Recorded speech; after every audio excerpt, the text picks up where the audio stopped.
Shalom. Puji Tuhan, kita bersyukur di mana kembali Tuhan memberikan kesempatan dalam setiap kehidupan kita untuk kita bisa ada di tempat ini. Ya, kalau Tuhan memberikan kesempatan, berarti Tuhan menginginkan di dalam kehidupan kita untuk kita menjadi orang yang lebih baik ke depannya. Tentunya lebih baik dari hari kemarin, lebih baik dari hari yang lalu. Itu keinginan Tuhan dari dalam kehidupan kita. Dan kita bersyukur di mana pagi ini kembali Tuhan masih memberikan kita waktu ini, ya, waktu yang sangat baik ini dengan keadaan yang baik pula. Semua sehat? Amin. Ya, kalau nggak sehat nggak ada di sini. Ya, pasti semuanya sehat. Ya, puji nama Tuhan. Ya, itu adalah kasih karunia yang Tuhan berikan dalam setiap hidup kita. Puji nama Tuhan. Dan terima kasih untuk Bapak Gembala yang sudah memberikan kesempatan saya untuk bisa menyampaikan kebenaran firman Allah pada saat siang hari ini. Puji nama Tuhan. Kita bersyukur kalau Tuhan masih ada untuk kita sampai saat ini. Ya, setelah beberapa tahun ini kita terkungkung, kita merasa ada di satu situasi yang tidak mengenakan karena dengan wabah yang seperti ini, ya 2 tahun sudah kurang lebih kita hidup bersama-sama dengan wabah yang ada ini. Tapi kita bersyukur, ya, dan saya melihat Bapak Ibu Saudara yang hadir di sini khususnya di siang, karena saya juga jarang sekali ibadah siang. Ya, selama 2 tahun ini saya tidak tahu apa yang menjadi kegiatan Bapak Ibu Saudara. Tadi pagi saya berkata bahwa tadi pagi maksudnya selama 2 tahun ini ada yang program dietnya berhasil juga, ada yang program menggemukkan badannya juga berhasil. Karena saat ini saya melihat banyak sekali yang dulu kok kurus ya, sekarang gemuk ya. 2 tahun ya kan, nggak ngapa-ngapain di rumah ya. Itulah satu hal yang menjadikan kita bersyukur kepada Tuhan. Apapun keadaannya, tetaplah bersyukur karena Tuhan itu baik. Puji nama Tuhan. Tema firman Tuhan yang diberikan kepada saya pada saat pagi hari ini bertemakan tentang ketekunan jadikan aku tidak berpaling darinya. Kita baca sama-sama ya, 2, 3. Ketekunan jadikan aku tidak berpaling daripadanya. Menjadi pertanyaan pada saat siang hari ini, ketekunan seperti apa yang tidak memalingkan kita dari kasih Tuhan? Ya, nanti sama-sama kita akan melihat, kita akan belajar bersama-sama. Saya pun akan belajar bersama-sama dengan Bapak Ibu Saudara yang hadir pada saat siang hari ini. Puji Tuhan, yuk kita akan sama-sama melihat satu firman Tuhan di dalam Yeremia pasal yang ke-8. Yeremia pasal yang ke-8. Bapak Ibu Saudara, pada saat pagi hari ini kita akan belajar bersama-sama tentang siapa itu Nabi Yeremia. Kalau kita melihat, Yeremia adalah satu-satunya nabi yang sudah ditentukan kenabiannya pada saat dia masih di kandungan ibunya. Ya, kalau kita sama-sama belajar, ya inilah kisah Yeremia. Yeremia adalah satu-satunya nabi yang sudah ditentukan oleh Tuhan untuk jadi apa nantinya, ya tentu saja menjadi nabi pada waktu dia masih ada di dalam kandungan. Ya, kenapa? Karena firman Allah menuliskan waktu kamu masih dalam kandungan ibumu, dikatakan aku sudah membentuk engkau untuk menjadi seorang nabi. Ya, seperti itulah. Nah, Bapak Ibu Saudara yang kasih dalam Tuhan, apakah pada waktu Yeremia ditentukan menjadi seorang nabi dia tidak menolak? Apakah dia merasa keberatan? Iya. Dia katakan, Tuhan, jangan saya tuh nggak bisa apa-apa, saya tuh nggak mampu apa-apa. Ya kan, ini Yeremia sebelum dia menjadi seorang nabi, ya seperti ini. Bapak Ibu Saudara yang kasih dalam Tuhan, kenapa di dalam Yeremia ini kalau kita membaca keseluruhan daripada pasal yang ada, ya dari ayat pasal 1 sampai pasal yang ke-50 sekian, mungkin kita akan banyak sekali menemukan pasal-pasal yang kadang-kadang di pasal ini ada loh, kok di pasal ini ada lagi ya ceritanya seperti ini. Karena memang di kitab Yeremia ini dikatakan penulisannya itu tidak diurutkan dengan waktu kejadian, tetapi memang ada satu pengulangan-pengulangan di sana, ya. Jadi seperti itu. Nah, Yeremia ini melakukan tugas kenabiannya, dia melakukan tugas kenabiannya itu dengan maksudnya Yeremia melakukan tugas sebagai nabi selama pemerintahan itu 5 raja. Ya, jadi ada 5 raja yang pada waktu Yeremia menjadi nabi itu berkuasa di sana. Nah, salah satunya di Yeremia pasal yang ke-8 ini, waktu itu raja yang berkuasa adalah Raja Yosia. Ya, siapa itu Raja Yosia? Raja Yosia juga adalah satu-satunya raja, ya, satu-satunya raja yang pada zaman itu yang hidup berkenan pada Tuhan. Hanya satu-satunya raja, ya. Sebelumnya dan sesudahnya tidak ada lagi raja yang hidup takut akan Tuhan, yang memerintah pada waktu itu menjadi seorang raja, ya. Kenapa saya katakan seperti itu? Karena kakek dari Yosia yaitu Manasye, ya, yang waktu itu menjadi raja cukup lama. Ya, Manasye ini menjadi raja lumayan cukup lama. Dia berkuasa selama 55 tahun, dia berkuasa, kakeknya Yosia. Dan Manasye ini adalah seorang raja yang tidak mengenal Tuhan, bukan tidak mengenal Tuhan. Dia membangun banyak sekali patung-patung berhala.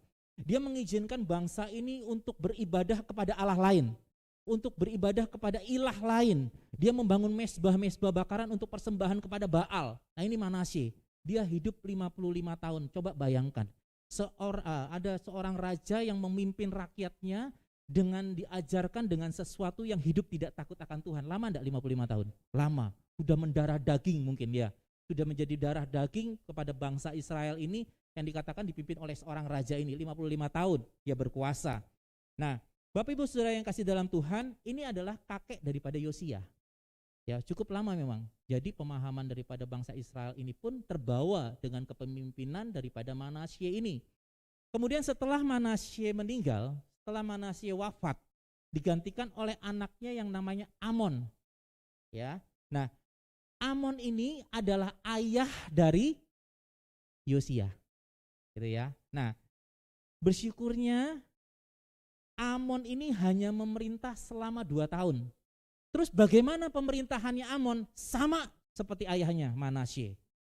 Samanya gimana? Dia menyembah berhala, dia membangun tiang-tiang berhala, dia membangun mezbah di mana-mana, dia mempersembahkan, ada korban-korban di situ, mempersembahkan anak-anak juga ada di situ, ya kan? Jadi dipersembahkan kepada dewanya. Nah, Amon ini sama perbuatannya seperti ayahnya, ya. Tapi Amon ini hanya berkuasa 2 tahun. Kenapa kok cuma 2 tahun? Ternyata terjadi satu pengkhianatan di lingkungan istana sehingga Amon ini mati terbunuh oleh lingkungan istananya sendiri. Jadi dia hanya berkuasa 2 tahun lamanya. Di mana Manasye wafat itu pada usia yang ke-67 dan Amon itu wafat pada usia yang ke-24 tahun. Kemudian dari wafatnya Amon barulah digantikan oleh anaknya yang bernama Yosia. Nah, Yosia ini adalah satu-satunya raja yang ingin mengembalikan kembali kasih Tuhan, yang ingin mengembalikan kembali citra Tuhan kepada bangsa Israel yang sudah rusak, yang sudah mengalami kemerosotan moral, kemerosotan keimanan yang luar biasa karena dari 2 pendahulunya yang hanya mementingkan diri sendiri dan membangun banyak sekali Baal dan mempersembahkan segala sesuatunya untuk ilah-ilah lain, ya. Jadi Yosia ini memiliki satu misi bahwa dia ingin membawa kembali bangsa Israel kepada jalan Tuhan, ya. Ini Yosia. Nah, Yosia waktu itu memerintah sebagai raja tuh masih kecil ternyata, ya. Umur 8 tahun sudah menjadi raja dan dia berkuasa di situ. Dia berkuasa di bangsa ini selama 31 tahun dan 31 tahun inilah Yosia membuat satu gebrakan. Dia menghancurkan seluruh mezbah-mezbah bakaran, dia menghancurkan seluruh berhala-berhala yang dibangun oleh pendahulunya. Dia mengajak bangsa Israel ini untuk kembali ke jalannya Tuhan, kembali ke hukumnya Tuhan. Ini Yosia lakukan. Nah, di dalam Yeremia 8 ini Nabi Yeremia hidup bersama dengan raja yang berkuasa saat itu yang bernama Yosia. Ya, jadi ngerti ya, maksudnya sejarah-sejarah seperti ini. Ya kalau kita hanya sekedar membaca kita nggak tahu, ya kan, kenapa kok tiba-tiba ada Yeremia, kenapa tiba-tiba ada Yosia. Tapi pagi ini kita akan sama-sama belajar, ya, di mana Yeremia hidup pada zaman Raja Yosia. Baik, puji Tuhan, kita akan sama-sama membaca ayatnya, kita akan sama-sama belajar tentang kebenaran firman Tuhan.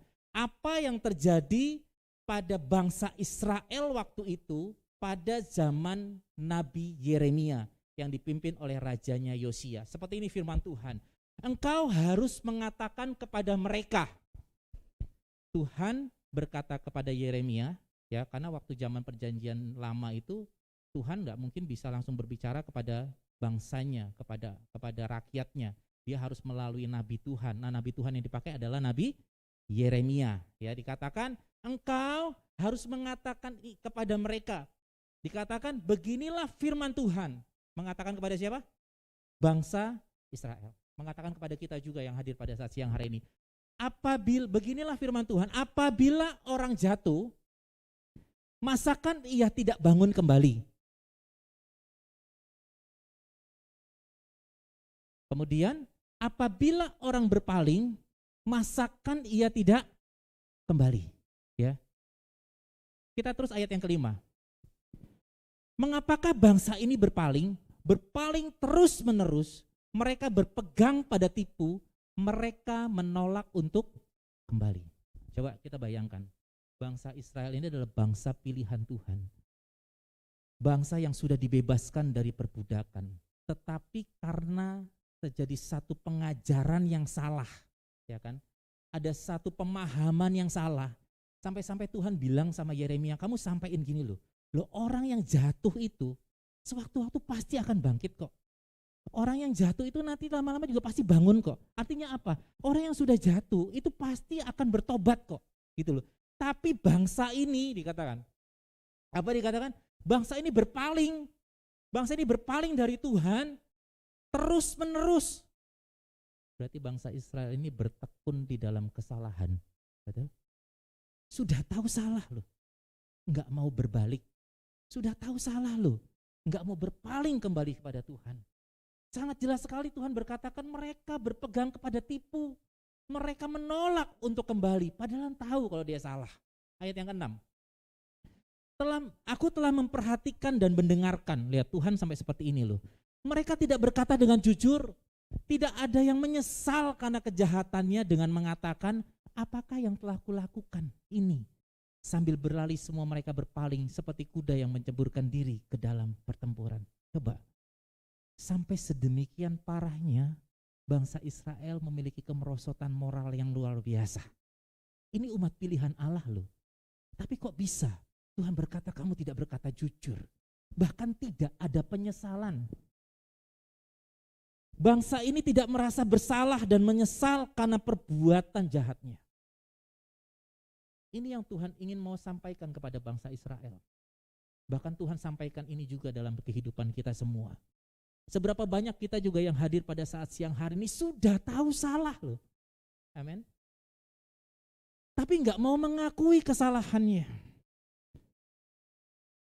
Berapa banyak dalam kehidupan kita yang sama seperti bangsa Israel. Bilangnya Indonesia tuh 11-12 sama bangsa Israel. Ya kan? Tapi saya percaya di sini tidak ada yang seperti ini. Amin. Di luar sana banyak. Amin. Puji Tuhan. Bangsa ini tidak sadar dengan kesalahannya. Ayat yang ke-7. Sampai-sampai Tuhan bilang begini, wis aku meh ngomong kayak apa lagi sudah nggak bisa, ya kan? Wis yang penting tak sampein ini aja. Sampai-sampai bangsa Israel disandingkan dengan hewan. Bacanya ini. Bahkan burung ranggung di udara mengetahui musimnya. Burung tekukur, burung layang-layang dan burung bangau berpegang pada waktu kembalinya. Tetapi umatku tidak mengetahui.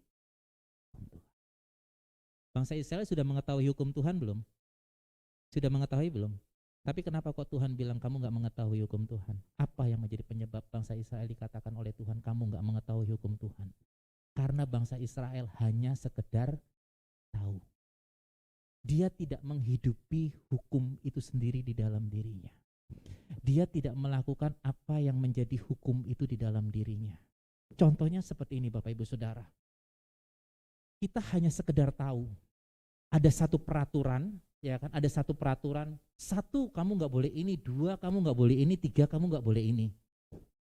Kalau kita hanya sekedar tahu, capek saudara untuk kita melakukannya, betul enggak? Tapi kalau kita menghidupi apa yang kita tahu itu di dalam diri kita, kemanapun kita bawa semuanya ini, saya rasa itu enteng-enteng saja. Ngerti ya? Jadi bangsa Israel itu sebenarnya tahu tentang hukum Tuhan, tetapi dia tidak menghidupi hukum itu. Maka dari itu dikatakan bahwa dia tahu kejahatannya tetapi dia tidak mau kembali. Kenapa? Karena dia tidak menghidupi hukum itu. Tadi pagi saya berkata kalau kebenaran itu tidak dikasih sama kita. Amin. Kalau saya tak kasih kebenaran, sudah. Berarti kalau kita dikasih kebenaran ini, kita bisa pakai kebenaran ini atau kita tidak pakai kebenaran ini, terserah kita. Tapi tidak seperti itu Bapak Ibu Saudara. Kebenaran itu sudah ada di dalam hidup kita. Amin. Kenapa kok saya katakan kebenaran itu sudah ada dalam kehidupan kita? Pada waktu Tuhan Yesus naik ke surga, dia berkata, aku akan mencurahkan rohku, aku akan memberikan roh kudusku kepada kamu dan tinggal, apa? Berarti kebenaran itu ada di luar apa ada di dalam? Ada di dalam. Seperti inilah yang diajarkan oleh bangsa Israel. Kenapa sampai Tuhan berkata, engkau mengetahui hukum, tetapi engkau tidak tahu akan hukum itu. Kenapa? Karena tidak menghidupi. Kalau di dalam kehidupan kita ada kebenaran, hidup kita ini ada kebenaran, hidup kita ada Roh Kudus, bukan cuma pada waktu kita baik, kita sedang berada di gereja saja. Amin. Kok di gereja sini kan kelihatannya semua wah baik semua, udahan. Ya kan semua baik semua, kelihatannya baik semua. Tapi bagaimana dengan kehidupan kita di luar sana? Apakah kita juga melakukan hal yang sama pada waktu kita sedang beribadah? Apakah sikap kita juga sama pada waktu kita melakukan pada waktu ibadah? Apakah tutur kata kita juga sama pada waktu kita melakukan kita sedang ibadah? Dan saya tertarik dengan kata-kata seperti ini, harusnya tulisan selamat beribadah itu tidak waktu kita sedang ibadah. Tetapi pada waktu kita keluar dari rumah Tuhan ini baru dibilang selamat beribadah. Karena ibadah kita tuh bukan di sini, tapi ibadah kita itu di luar. Hidup kita ini adalah satu ibadah. Kenapa? Karena kita membawa satu kebenaran. Kita membawa firman Allah. Kita membawa Roh Kudus yang ada di dalam hidup kita. Saya percaya kalau kita ada Roh Kudus di dalam kehidupan kita, kita mau berbuat sesuatu, kita pasti takut kok. Kita pasti malu melakukannya. Kenapa? Karena ada kebenaran. Ada Roh Kudus di dalam kehidupan kita. Bapak Ibu Saudara yang kasih dalam Tuhan, maka dari itu bagaimana ketekunan itu tidak kita tetap kita tetap tertuju kepada Tuhan dan tidak berpaling. Hidupi kebenaran di dalam setiap kehidupan kita, dimanapun kita berada. Amin. Bukan seperti bangsa Israel. Bangsa Israel hanya sekedar tahu, tetapi dia tidak mengerti hukum. Begitu juga dengan kebenaran. Kebenaran itu tidak diberikan kepada kita, tetapi kita adalah kebenaran itu sendiri. Kalau di dalam hidup kita ada firman nih, ya firman. Saya percaya kalau kita sebagai firman, bukan Roh Kudus. Roh Kudus sudah tinggal di dalam hidup kita. Bukankah Roh Kudus itu juga Tuhan Yesus ada dalam hidup kita? Berarti kita kemana-mana gitu kita bawa firman. Coba kita lihat. Kita mau jaga nggak perbuatan tutur kata kita? Jaga tuh pasti tuh. Nah kayak gitu itu loh. Menjadi pelaku firman bukan pada waktu kita di gereja, hanya sedikit saja. Tetapi menjadi pelaku firman justru bagaimana kehidupan kita di luar sana. Kenapa? Tadi pagi saya mengatakan bahwa hidup kita itu seperti suratan yang terbuka. Hidup kita tuh dilihat banyak orang. Itu ibadah kita. Dan orang akan membenci kita, orang akan mengecap kita buruk, itu dari tindakan kita. Dan orang mendapatkan berkat, orang mendapatkan sesuatu dari kita, itu pun dari tindakan kita. Tapi saya percaya, kalau di dalam setiap kehidupan kita ada kebenaran, dan kebenaran itu adalah kita. Saya percaya semua tutur kata, tingkah laku kita, pasti kita berbuat sesuai dengan kebenaran. Kenapa? Karena kita adalah kebenaran. Artinya, jadi kenapa Tuhan sampai bilang katakan tetapi umatku tidak mengetahui hukum karena bangsa ini hanya tahu tentang hukum tetapi dia tidak menghidupi hukum itu. Ya. Yuk lanjut ayat yang ke-8. Bagaimana kamu berani berkata kami bijaksana dan kami mempunyai Taurat Tuhan? Sesungguhnya pena palsu penyurat sudah membuatnya menjadi bohong. Kalau kita baca ini mungkin bingung ya kan. Apa pena palsu ini seperti apa? Saya melihatnya begini. Kenapa bangsa Israel sampai mengalami satu kemerosotan moral yang luar biasa? Karena pada zaman itu ahli-ahli Taurat, banyak pengajar-pengajar palsu yang memberitakan kebenaran itu secara salah. dan hanya mementingkan diri sendiri, termasuk daripada pena palsu ini. Pena palsu ini saya menulisnya adalah para pengajar yang menafsirkan sesuka hati mereka sesuai dengan keinginannya. Itu loh. Jadi dia tidak menyampaikan tentang kebenaran firman Tuhan, dia mencari keuntungan diri sendiri, tapi dengan menjual ayat firman Tuhan. Dia menjual kebohongan, dia menjual kebenaran yang harusnya disampaikan. Ini pena palsu. Dikatakan sesungguhnya pena palsu penyurat sudah membuatnya menjadi pembohong. Dan waktu itu kemerosotan moral yang luar biasa. Kenapa? Karena pengajarannya salah. Dan salahnya bangsa Israel juga tidak mau belajar. Karena dipikir bangsa Israel ini umat pilihan Tuhan.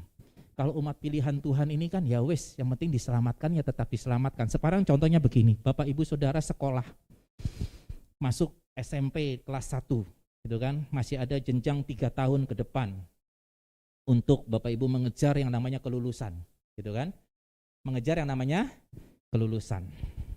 Saudara belajar enggak? Pasti belajar.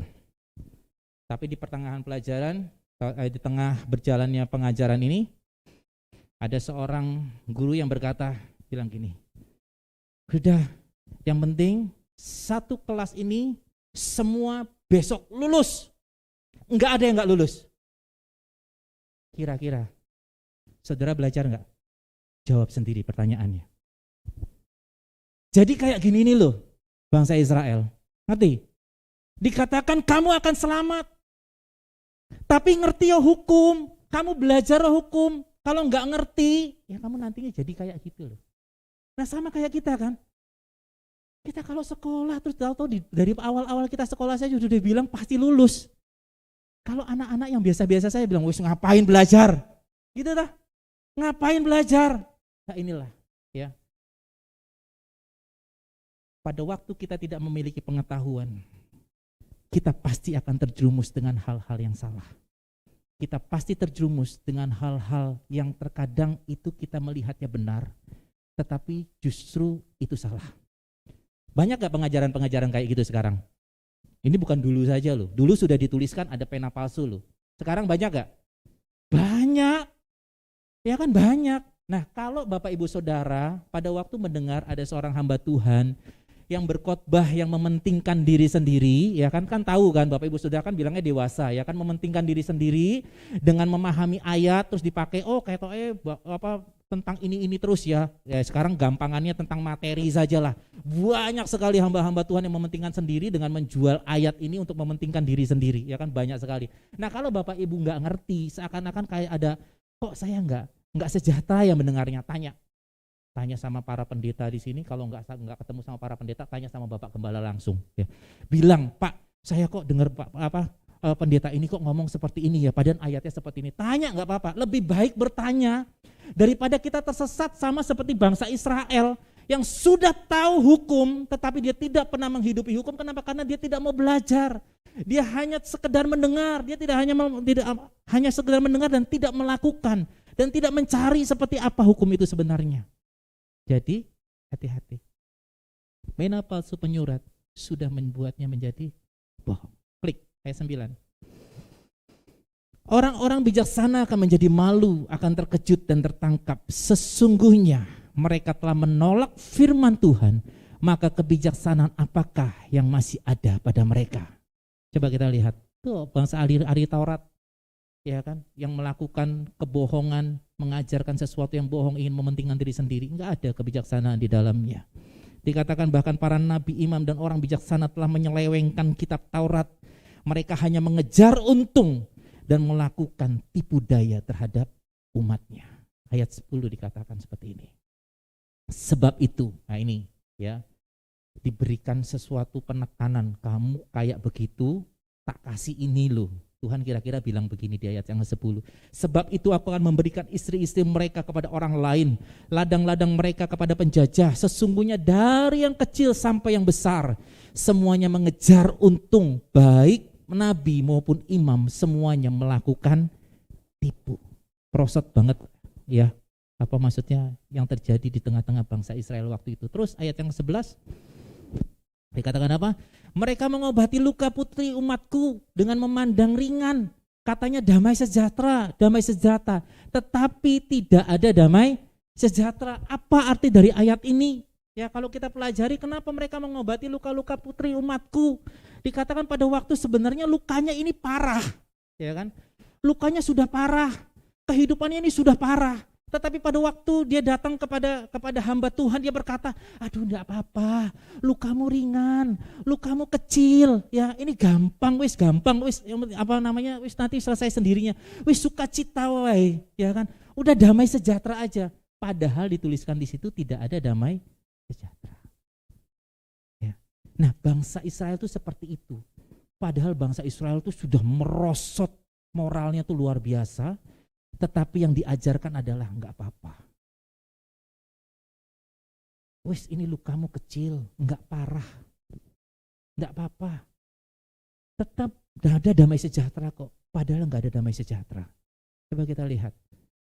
Andai kata hal itu diajarkan kepada sidang jemaat Tuhan, kepada bangsa yang ini, maka semakin hari, semakin lama, dia tidak pernah mengenal yang namanya kasih Allah. Betul? Ini kan ngeyem-ngeyem namanya, betul enggak? Iya enggak? Iya kan? Padahal lukanya parah, tetapi dibilang enggak apa-apa, masih kecil lukanya, damai sejahtera.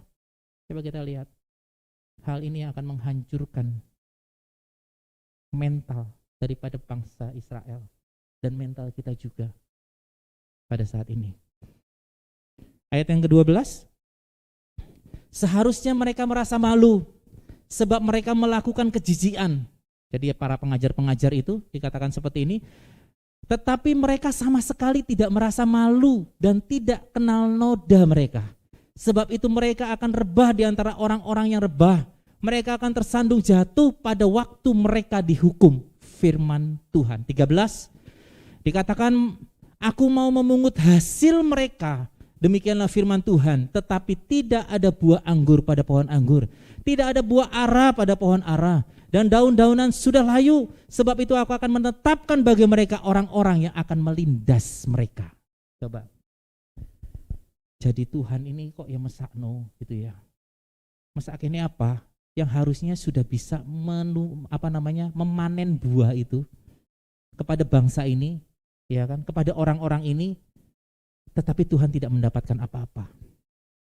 Tetapi Tuhan pada waktu mencari itu tidak mendapatkan apa-apa. Kenapa? Karena adanya pengajaran-pengajaran yang salah. Sehingga tidak ada sesuatu yang bisa dibanggakan dari bangsa ini. Dia terus bertekun kepada hal-hal yang salah. Itulah bangsa Israel. Lanjut. Ayat yang ke-14 dan ayat 17. Terus, mengapakah kita duduk-duduk saja? Berkumpul dan marilah kita pergi ke kota yang berkubu dan binasa di sana. Sebab Tuhan Allah kita membinasakan kita, memberi kita minum racun, sebab kita telah berdosa kepada Tuhan. Orang yang salah biasanya menyalahkan orang lain, terlebih menyalahkan Tuhan. Sama kan? Ayatnya seperti ini kan? Ya kan? Coba ya, dia salah loh. Sudah melakukan dosa loh. Tetapi dia katakan apa? Sebab Tuhan Allah kita membinasakan kita, memberi kita minum racun. Oh, Tuhan malah disalahkan. Padahal dosanya dibuat sendiri. Terus ayat yang ke-15. Kita mengharapkan damai, tetapi tidak datang sesuatu yang baik. Mengharapkan waktu kesembuhan, tetapi yang ada hanya kengerian. Terus, dengus kuda musuh terdengar dari Dan. Karena bunyi ringkikan kuda jantan mereka gemetarlah seluruh negeri. Mereka datang memakan habis negeri dengan isinya. Kota dengan penduduk, ini hukuman yang Tuhan berikan. Terus ayat 17 dikatakan apa? Lihatlah aku melepaskan ke antara kamu ular-ular bludak yang tidak dapat dimaterai, yang akan memanggut kamu. Demikianlah firman Tuhan. Coba, seberapa kerasnya firman Tuhan menegur bangsa Israel. Dan hari ini juga tentunya menegur kita. Pada waktu kita melakukan kesalahan, pada waktu kita melakukan pelanggaran, ayo cepat balik. Jangan sama seperti bangsa Israel. Yang bangsa Israel lakukan apa? Dia tahu salah tetapi dia tidak mau mengakui kesalahannya. Dia tahu dia berpaling tetapi dia tidak mau kembali kepada Tuhan. Dan yang paling terakhir dikatakan apa? Di situ dia tahu dia salah tetapi justru dia menyalahkan Tuhan. Sama enggak kayak kita? Oh enggak, di sini enggak ada. Amin, di luar banyak. Biarlah kebenaran firman Tuhan ini boleh ada dalam setiap kehidupan kita. Pelajaran tentang Yeremia pasal 8 ayat 4 sampai 17. Bapak Ibu saudara yang kasih dalam Tuhan, ketika kita membaca kisah perjalanan bangsa Israel, beberapa kali mereka harus jatuh bangun dalam memelihara kesetiaan kepada Allah. Mereka harus berpaling dari firman Allah, melupakan ajaran nenek moyang mereka yang setia kepada Allah. Dan sampai akhirnya Allah sendiri harus turun ke dunia menjadi manusia, menjadi sang firman itu sendiri, menunjukkan kepada dunia bahwa begitu dia sangat mengasihi umatnya. Saking dableknya bangsa Israel, saking gak percayanya, sampai Tuhan Yesus sendiri loh diutus ke dalam dunia, agar kita bisa melihat bagaimana kehidupan orang yang beriman sesungguhnya. Kita diberi satu hal yang luar biasa dalam setiap kehidupan kita, sampai dikasih contoh seperti itu. Kenapa? Karena sudah rusaknya hubungan antara umat dengan Allahnya, sehingga Tuhan Yesus harus datang ke dalam dunia untuk memperdamaikan kembali. Tuhan Yesus adalah pribadi yang mendamaikan kita dengan Allah Bapa kita di surga. Amin. Bapak Ibu saudara yang kasih dalam Tuhan, di dalam setiap kehidupan kita pasti tidak terlepas dari yang namanya salah dan pelanggaran. Tetapi bagaimana untuk kita pada waktu kita melakukan kesalahan dan pelanggaran itu cepat berpaling dan kembali kepada Tuhan. Itu seperti apa? Klik, kita akan masuk ke dalam pembahasan kita. Apa yang dimaksud ketekunan tanpa berpaling? Klik. Ya, saya melihatnya begini. Ketekunan tanpa berpaling berarti kita benar-benar merefleksikan kebenaran firman dalam hidup keseharian. Di awal saya sudah bilang, hidup kita pada waktu kita sedang melakukan kebaikan itu bukan pada waktu kita sedang ibadah, tetapi justru lebih banyak pada waktu kita di luar ibadah. Kenapa? Karena ibadah sesungguhnya pada waktu kita di luar. Merefleksikan itu apa? Kalau Bapak Ibu lihat, cari ya, ini terjemahan dari KBBI itu apa? Merefleksikan itu artinya mencerminkan. Amin. Mencerminkan apa? Tadi saya sudah bilang kalau di dalam hidup kita ini ada yang namanya kebenaran, maka pada waktu kita bercermin, itu kebenaran itu juga yang kelihatan. Kalau di dalam kehidupan kita ada Roh Kudus, nah itu juga yang kelihatan. Kalau di dalam hidup kita ada Kristus Yesus, itu juga yang kelihatan. Berarti merefleksikan. Bukan pada waktu kita ada di tempat sini saja, kita bisa merefleksikan yang namanya Yesus itu ada dalam hidup kita dan tinggal dalam hidup kita. Tetapi dimanapun kita berada, kita mau merefleksikan pribadi Yesus itu ada dalam setiap hidup kita. Dan akan melakukan kebenaran atas hidup kita. Amin. Bapak Ibu saudara yang kasih dalam Tuhan, merefleksikan artinya gini. Tadi saya sudah bilang di depan bahwa kebenaran, bahwa Tuhan Yesus itu bukan dikasih sama kita, Roh Kudus itu bukan dikasih sama kita, tetapi justru Roh Kudus itu sudah tinggal di dalam hidup kita. Nah, kalau Roh Kudus tinggal dalam hidup kita, saya percaya kita adalah orang-orang yang selalu berhati-hati di dalam kita melakukan setiap tingkah laku kita. Tadi pagi saya berumpamaan gini, kalau saya menyampaikan firman Tuhan, saya kan tidak mungkin menyampaikan firman Tuhan secara sembarangan, betul enggak? Saya menyampaikan firman Tuhan dengan misu-misu dan lain sebagainya, mungkin ada beberapa pendeta yang seperti itu, tapi enggak mungkin lah. Kenapa? Karena kita malu, bilangnya kita kebenaran, betul enggak? Kan seperti itu, ya kan? Kalau kita kebenaran, saya tidak mungkin yang namanya tingkah laku saya terus di atas mimbar ini saya pelarian ke sana ke sini, kan enggak mungkin, ya kan? Kenapa? Karena saya malu, saya merasa bahwa ini loh hidup saya itu adalah kebenaran. Bukan hidup saya untuk benar, bukan, tetapi hidup saya sendiri adalah kebenaran. Hidup saya sendiri adalah Roh Kudus. Sehingga kita selalu diingatkan dimanapun kita berada, kita melakukan satu kebenaran di hadapan Allah. Ngerti ya? Jadi kenapa bangsa Israel bisa mengalami kemerosotan moral seperti itu? Karena dia tidak menghidupi hukum yang daripada Tuhan. Tetapi kita yang hari ini ada di tempat ini, kita sudah diajarkan bagaimana kita menjadi pribadi-pribadi yang bukan hanya sekedar dikasih yang namanya kebenaran, Dikasih yang namanya Yesus Kristus, dikasih yang namanya Roh Kudus bukan seperti itu, bukan dikasih. Tetapi kita sendiri adalah kebenaran. Kalau kita sendiri adalah firman Allah, saya percaya dimanapun kita berada, pasti kita menjaga diri kita. Pasti kita menjaga hidup kita, merefleksikan kebenaran firman dalam kehidupan keseharian kita, bukan pada waktu kita ada di tempat ini saja. Karena ibadah kita hanya dibatasi kalau di tempat ini 1, 2, paling lama 3 jam. Tetapi lebih banyak kehidupan kita di luar sana. Maka dari itu ibadah yang sesungguhnya adalah ibadah kita yang ada di luar sana. Orang melihat hidup kita, orang menilai tutur kata kita, orang menilai tingkah laku kita. Bisa enggak? Kalau kita mengatakan kita ada kebenaran, maka kebenaran pula yang kita lakukan di luar sana. Amin. Klik. Yang kedua, dikatakan bertekun tanpa berpaling, berarti bertekun dalam situasi dan kondisi apapun, baik keadaan susah maupun senang. Amin. Kalau senang bersyukur enggak? Lebih gampang mana bersyukurnya antara senang dan susah? Senang lah gitu kan. Lebih mudah untuk kita bersyukur pada waktu kita mengalami yang namanya situasi sedang senang gitu ya. Kita bersyukur. Tetapi bagaimana jika kita mengalami yang namanya kesusahan? Biasanya bertekun. Betul enggak? Biasanya bertekun. Kalau kita sudah susah gitu kan, baru kita bertekun untuk mencari Tuhan. Ya sama kayak bangsa Israel, ya kan? Pada waktu dia mengalami kesusahan, aduh aku kok tiap hari makannya ini terus bosan, ya kan? Aku minta daging.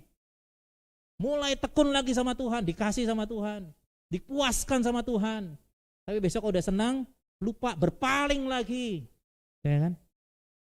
Nah, tapi pada saat pagi hari ini kita diajarkan bertekun tanpa berpaling itu harus mengerti betul bahwa dalam keadaan situasi apapun, dalam keadaan susah maupun senang, kita tetap berpegang teguh kepada kebenaran firman. Kenapa? Karena kita sendiri membawa firman.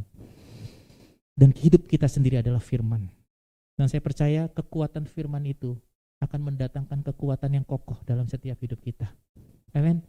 Mau susah, mau senang, gak persoalan. Yang penting aku tetap mengucap syukur kepada Allah. Amin. Wong kita ini manusia ini tadi pagi saya katakan apa? Gudangnya mengeluh kok. Oh, senang aja kadang-kadang mengeluh kok. Betul enggak? Senang loh. Tadi pagi saya beli ilustrasi gitu. Senang aja mengeluh kok. Habis pulang dolan itu loh, pulang tamasya itu loh. Ya kan senang-senang loh.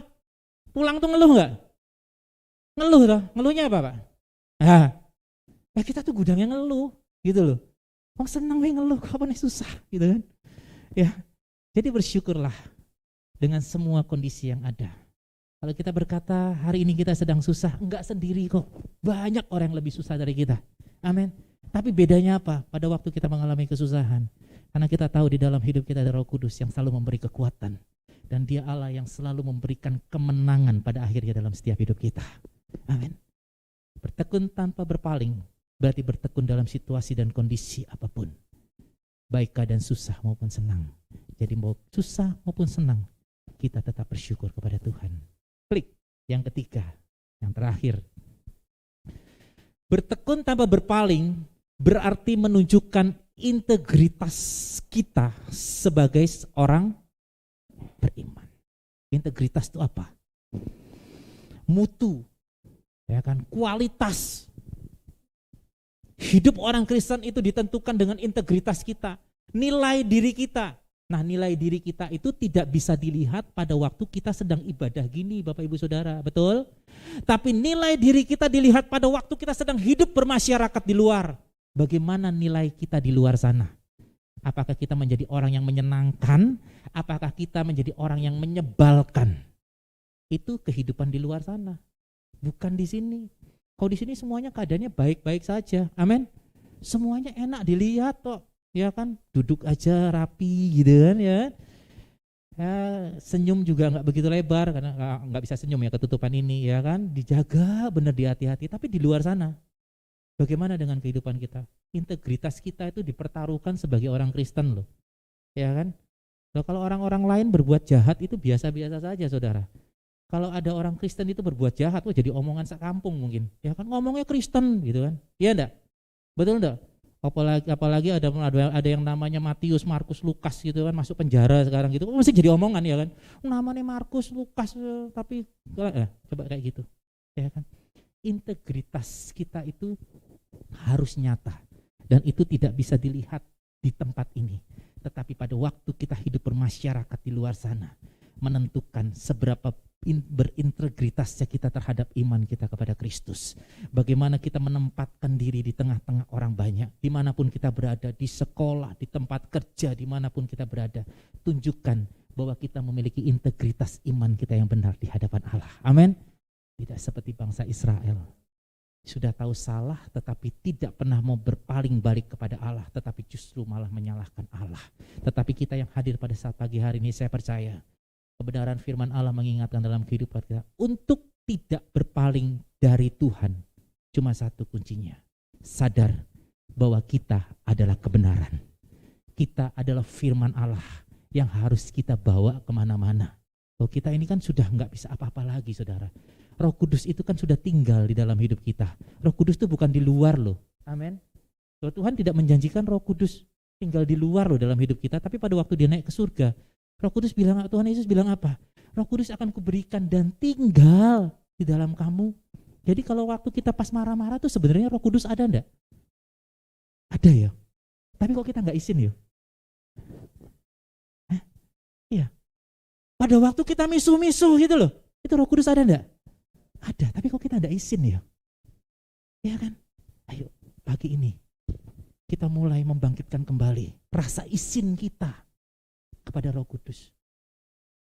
Jangan seperti bangsa Israel, ya, yang dia sudah tahu salah, dia udah tahu nggak benar, nggak cepat berbalik, nggak cepat bangun, nggak cepat bangkit, ya kan, malah menyalahkan Tuhan, ya, seakan-akan dia yang menderita, Tuhan yang salah. Tidak seperti itu. Tetapi kita diajarkan di tempat ini untuk kita menjadi pribadi yang tidak berpaling dan tetap bertahan kepada iman kita. Ingat bahwa diri kita ini adalah Roh Kudus. Karena kita tidak dikasih, tetapi dia sudah tinggal di dalam hidup kita. Jadi perhatikan integritas kita dimanapun kita berada. Saya percaya kalau kebenaran firman Tuhan ini ada dalam setiap hidup kita, dimanapun kita berada, kita pasti berhati-hati di dalam tingkah laku, perbuatan, dan tutur kata kita. Amin. Tapi nanti di luar jangan jadi robot, ya kan? Kan susah, ya kan? Waduh, ada firman, jadi mau kemana-mana sungkan, harus gimana gitu. Enggak, ya. Enggak, Allah tidak mengajarkan kita seperti itu. Kita sudah diberikan contoh yang baik pada Tuhan Yesus. Tuhan Yesus melakukan apa? Tuhan Yesus selalu memberikan yang terbaik untuk orang lain. Betul? Pada waktu Tuhan Yesus datang, pasti ada masalah yang terselesaikan. Betul enggak? Dan tidak pernah tuh waktu Tuhan Yesus datang terus masalahnya dibilang, ya wis nanti wailah. Enggak ada. Ayo kasih tahu saya, kalau ada firman Tuhan yang Tuhan Yesus menyepelekan masalah. Ada enggak ayatnya di mana? Pada waktu dia kekurangan anggur, betul? Tuhan Yesus mengadakan mujizat dan jadikan air menjadi anggur. Apalagi? Banyak hal. Ya kan, orang buta, orang lumpuh, banyak sekali. Tuhan Yesus datang untuk memberikan kelepasan, untuk memberikan ketenangan, bahkan untuk memberikan kesembuhan, dan untuk memberikan pemulihan dalam hidup kita. Bisa enggak pribadi yang sudah ada dalam hidup kita melakukan hal yang sama? Bisa enggak? Loh, kita ini ada loh Roh Kudus sama seperti Tuhan Yesus. Kalau kita sadar, kalau kita benar-benar mengerti bahwa kita adalah kebenaran yang harus kita bawa, paling tidak kita memiliki integritas iman yang benar di luar sana, sehingga orang kalau melihat kita, wah, merasa terberkati. Itu saja sudah cukup bagi Tuhan. Sehingga pada waktu Tuhan berkata, aku memetik buah, aku menemukan buah itu. Kalau tadi sampai parahnya, aku menemukan pohon anggur, aku akan memetik buah anggur sampai aku enggak mendapatkannya. Coba bayangkan. Tuhan sampai seperti itu. Tetapi pada pagi hari ini, pada siang hari ini, kita adalah pribadi-pribadi yang bertumbuh. Amin. Bukan hanya sekedar bertumbuh, tetapi kita mau menjadi pribadi-pribadi yang berbuah. Biar buahnya itu bukan hanya sekedar kita nikmati, dan buahnya bisa orang lain rasakan, bahkan bisa Tuhan merasakan apa yang ada dalam setiap kehidupan kita. Biarlah hidup kita boleh menyenangkan hati Tuhan. Tidak seperti bangsa Israel yang menyusahkan hati Tuhan. Sampai Tuhan bilang sendiri sama Yeremia, tolong bilang no bangsaku, Ya, tolong bilang kepada bangsa Israel, kalau udah salah yuk bertobat. Ini sudah tahu salah tetapi tidak mengakui kesalahannya, bahkan malah menyalahkan Tuhan. Kita pribadi yang bukan seperti itu.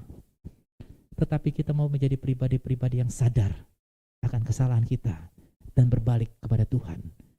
Dan kita percaya kita mempunyai Allah yang penuh dengan kasih. Amin.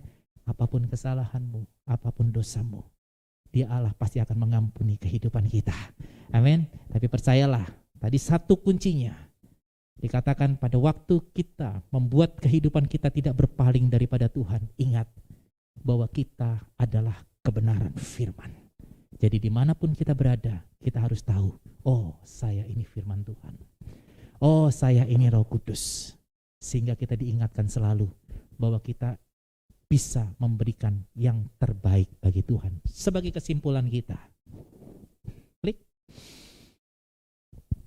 Ya, kecil sekali. Yuk kita akan sama-sama baca ayat ini ya. Efesus 6 ayat 6 sampai dengan ayat yang ke-7. Kita baca sama-sama, 2, 3. Jangan, kurang sama-sama. 2, 3. Jangan hanya di hadapan mereka saja untuk menyenangkan hati orang, tetapi sebagai hamba-hamba Kristus yang dengan segenap hati melakukan kehendak Allah dan yang dengan rela menjalankan pelayanannya seperti orang-orang yang melayani Tuhan dan bukan.